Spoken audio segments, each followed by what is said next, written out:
মস্তিষ্কের অস্থিরতা,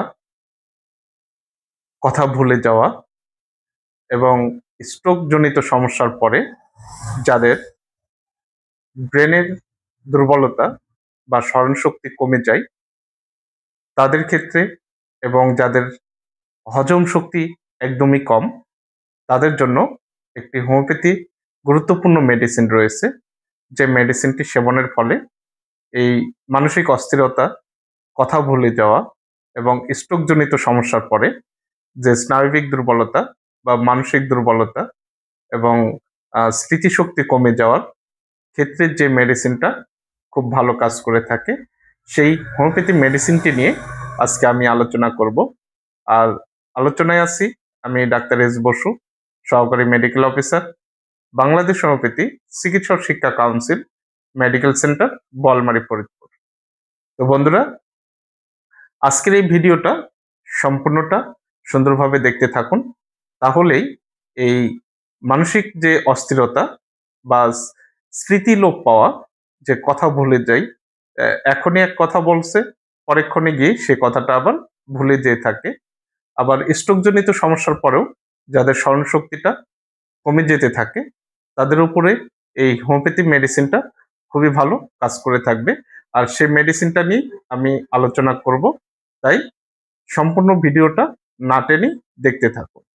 দেশ ও দেশের বাইরে থেকে আমার যে সকল বন্ধুরা রয়েছেন, যারা আমার নিয়মিত ভিডিও দেখে থাকেন এবং যারা নতুন দেখছেন, তাদেরকে অসংখ্য ধন্যবাদ জানাই।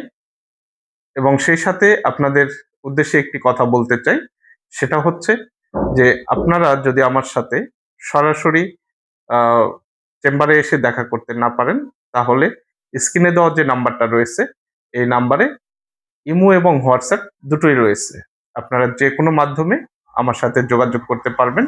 আর আরো একটি বিষয়, সেটা হচ্ছে অনলাইনে আমি রুগী দেখে থাকি, অনলাইনের মাধ্যমে প্রেসক্রিপশন দিয়ে থাকি। যারা প্রেসক্রিপশন নিতে চান তারা যোগাযোগ করতে পারবেন, এবং সেই সাথে যারা মেডিসিন সহ চিকিৎসা নিতে চান তারাও যোগাযোগ করতে পারবেন।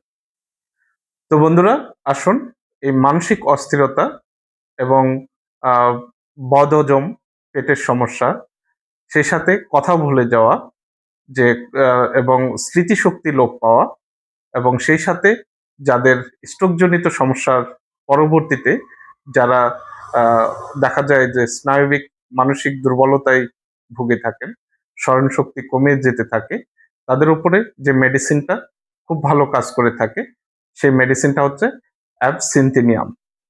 এই অ্যাবসিন্থিনিয়াম হোমিওপ্যাথিক মেডিসিনটা মূলত মানসিক অস্থিরতা, বদহজম এবং কথা ভুলে যাওয়ার উপরে, এক কথায় নার্ভের উপরে এই মেডিসিনটা খুব ভালো কাজ করে থাকে।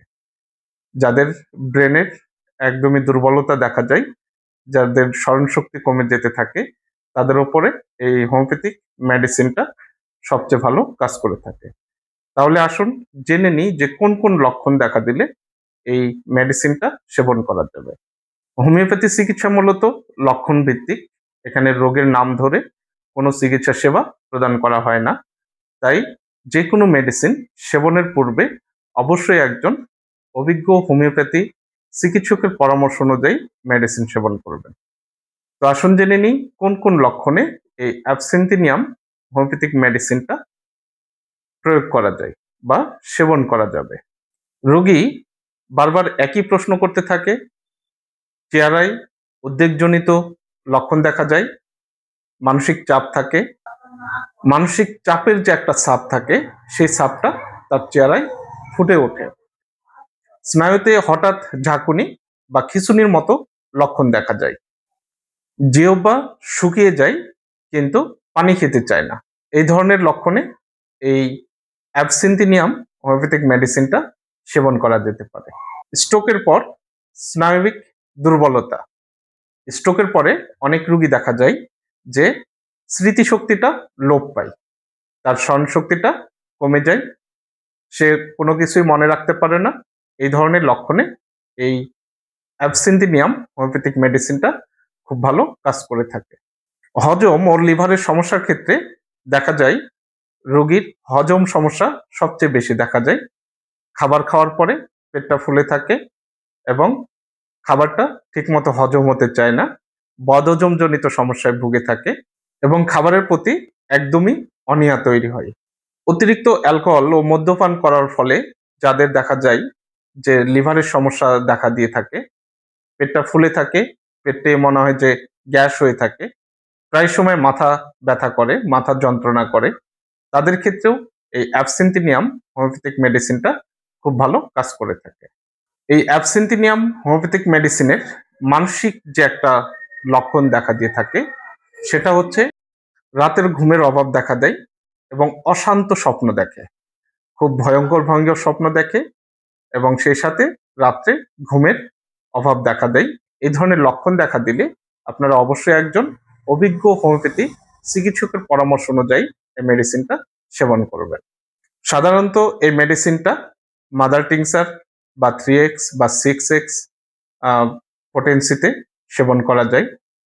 এই মেডিসিনটা সেবনের পূর্বে অবশ্যই একজন চিকিৎসকের পরামর্শ অনুযায়ী এই মেডিসিনটা সেবন করতে হবে, কারণ এই মেডিসিনটা যেমন মানসিক অস্থিরতার উপরে কাজ করে, অকারণে ভয়ের উপরে কাজ করে থাকে এবং দেখা যায় যে যাদের স্মৃতিশক্তি লোপ পেয়ে থাকে, স্ট্রোকজনিত সমস্যার কারণে যাদের স্মৃতিশক্তি কমে যেয়ে থাকে, তাদের ক্ষেত্রে এই মেডিসিনটা যেমন খুব গুরুত্বপূর্ণভাবে কাজ করে থাকে, ঠিক তেমনি যদি ভুল লক্ষণে বা অকারণে এই মেডিসিনটা যদি সেবন করা যায়, সেক্ষেত্রে উপকারের চাইতে অপকারিতা সবচেয়ে বেশি দেখা দিবে।